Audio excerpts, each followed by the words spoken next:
Historically, particularly in Western countries, but I think it's a pretty global thing, we've come to view success in very, very comparative views. Like, in fact, people traditionally would say, like, I'm successful because I'm better than somebody else, right?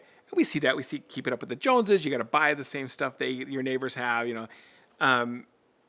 But even worse is like it tends to be viewed zero sum, that like not everyone can be successful, right? Somebody has to lose. And that mentality is what allowed us to do things like bell curve tests, which is probably the dumbest thing you could possibly think of, right? You built into these assessments the idea that 50% of people have to fail. Like, it makes no sense, but 50% have to be okay. And we have these systems where even if nobody performed well, somebody has to be scored as the best, right?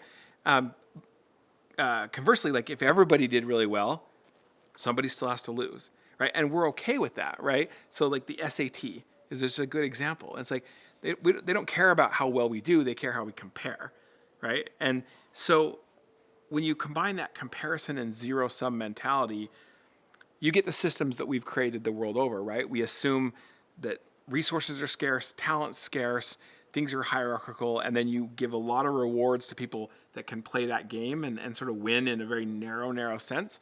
And look, maybe there was some value to it. I don't know. Like, but it's not the world we live in now, right?